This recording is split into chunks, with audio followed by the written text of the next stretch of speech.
আজকের পর থেকে দয়া করে আমার নাম যখন কেউ বলবেন, কেউ দেশ নায়ক, রাষ্ট্রনায়ক, এই কথাগুলো দয়া করে কেউ ব্যবহার করবেন না আমার নামের সাথে। একজন সহকর্মী হিসাবে আপনাদের কাছে এটি আমার একান্ত অনুরোধ, আপনাদের নেতা হিসাবে এটি আমার আপনাদের প্রতি নির্দেশ। আমি দৃঢ়ভাবে বিশ্বাস করি যে আজকে আমাদের এই অনুষ্ঠানটি একটি অত্যন্ত সার্থক অনুষ্ঠান, এবং এইটি অনুষ্ঠানের মাধ্যমে আপনারা আজকে যা জেনে গেলেন, যা জানিয়ে দিয়ে গেলেন, আমরা জানলাম, যা আপনারা জেনে গেলেন, যে জেনে নিয়ে গেলেন, সেটি আপনারা পৌঁছে দিতে সক্ষম হবে।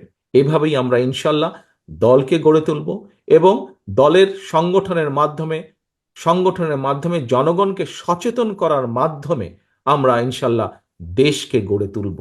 দেশকে গড়ে তুলব। আপনাদের নিশ্চয়ই মনে আছে, স্বৈরাচারী হাসিনার সময় আমি একটি স্লোগান দিতাম, টেক ব্যাক বাংলাদেশ। প্রিয় সহকর্মীবৃন্দ, টেক ব্যাক বাংলাদেশের অর্থ হচ্ছে মানুষের রাজনৈতিক অধিকারকে ফিরিয়ে আনা, মানুষের অর্থনৈতিক অধিকারকে প্রতিষ্ঠিত করা শক্ত ভিত্তির উপরে। প্রিয় সহকর্মীবৃন্দ, সকলে ভালো থাকবেন, সকলে সুস্থ থাকবেন ইনশাআল্লাহ।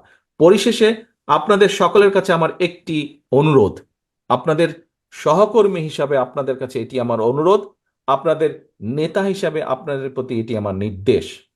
আজকের পর থেকে দয়া করে আমার নাম যখন কেউ বলবেন, কেউ দেশ নায়ক, রাষ্ট্রনায়ক, এই কথাগুলো দয়া করে কেউ ব্যবহার করবেন না আমার নামের সাথে। আমার নামের সাথে আজকের পর থেকে কেউ দেশ নায়ক, রাষ্ট্রনায়ক কথাটি ব্যবহার করবেন না। একজন সহকর্মী হিসাবে আপনাদের কাছে এটি আমার একান্ত অনুরোধ, আপনাদের নেতা হিসাবে এটি আমার আপনাদের প্রতি নির্দেশ। সকলে ভালো থাকবেন, সুস্থ থাকবেন। আল্লাহ হাফেজ। বাংলাদেশ জিন্দাবাদ, বাংলাদেশ জাতীয়তাবাদী দল জিন্দাবাদ।